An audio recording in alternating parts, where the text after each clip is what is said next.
le musicien là, l'artiste et le ministère, quelle a été la suite? Comment on peut permettre cela? Non.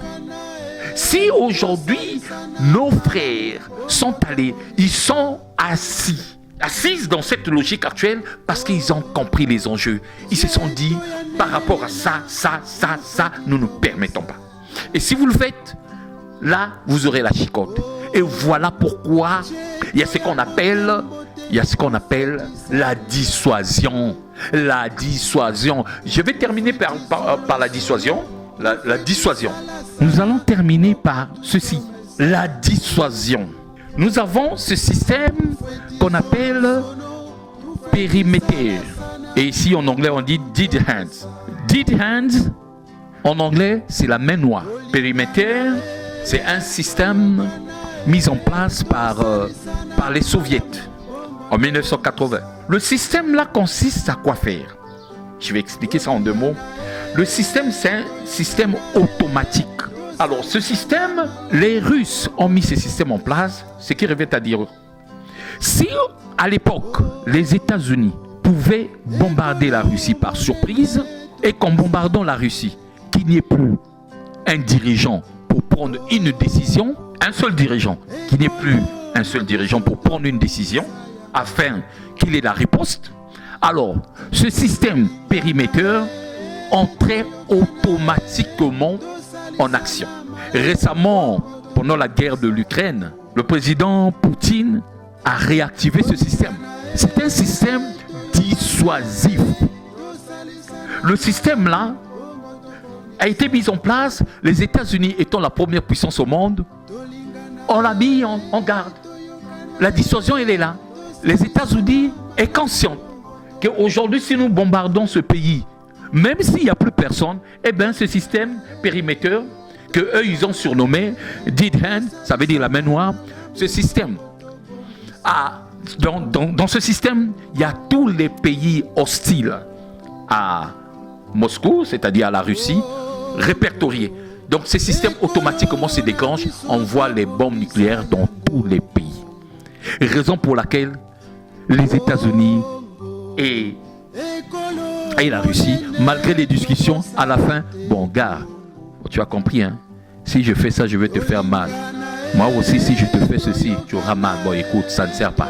Bon, allons prendre une bière ensemble. Voilà la dissuasion. Mettre la dissuasion à tous les niveaux.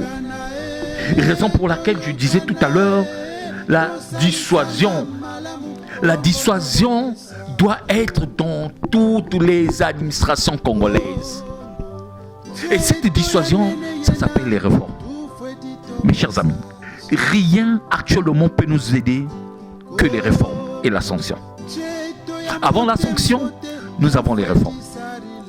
Les réformes, c'est l'unique chose qui peut nous aider pour construire ensemble. Donc, pour accélérer la marche vers le développement. C'est vrai que c'est difficile pour certains. Le grand problème, c'est de prendre le premier pas. Faisons le premier pas. Certainement, Dieu nous donnera le second. Mais ensemble, c'est possible. Ensemble, nous pouvons construire. Qu'il ait la conscience que le patriotisme règne en nous.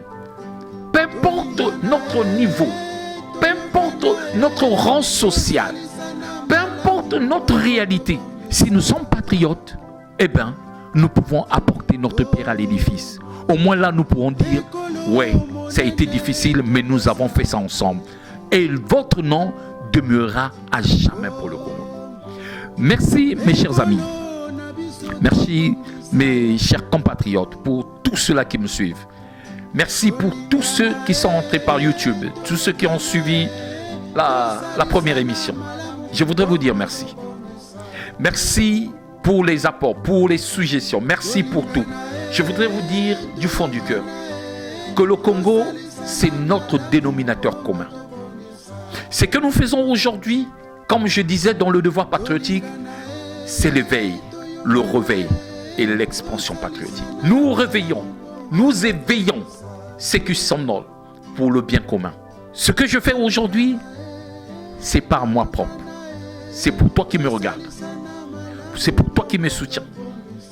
Je voudrais que tu saches que le Congo a besoin de toi.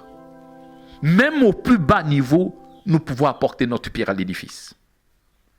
Nous pouvons apporter notre pierre à l'édifice, c'est de faire le travail pour lequel tu as été mandaté, élu, nommé, le faire pour le bien de la République. Et quand vous faites ça pour le bien de la République marche. Puisque nous représentons tous le maillon d'une chaîne, les enfants d'une même nation. Je voudrais vous rappeler que même ceux-là qui sont au gouvernement, l'État a 3 pouvoirs. Mais les 3 pouvoirs qui constituent l'État, quand ils sortent, ces gens-là sortent de chez eux, quand ils arrivent à la maison, ils deviennent aussi membres de la société. Puisque l'État et la société forment le peuple. Quand vous arrivez chez vous, vous faites partie de la société. Mes chers frères, mes chers compatriotes, mesdames et messieurs, je vous dis bien de choses. Si Dieu nous prête vie, nous allons nous retrouver. Nous allons nous retrouver pour la bonne cause. Pas ma cause, mais notre cause. Beaucoup de bonheur à vous et bonne chance.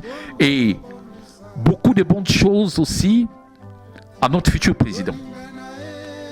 Et qui viendra certainement apporter, il a déjà apporté, qui comprendra qu'il est nécessaire. Il est nécessaire actuellement d'assainir l'environnement de l'État. Cela ne fait pas de vous un mauvais. Quand vous assainissez, être strict ne veut pas dire être mauvais. Et surtout pour le bien commun. Être strict ne veut pas dire que vous êtes mauvais. Allez, beaucoup de bonheur à tout le monde. À bientôt, que Dieu nous garde. Merci.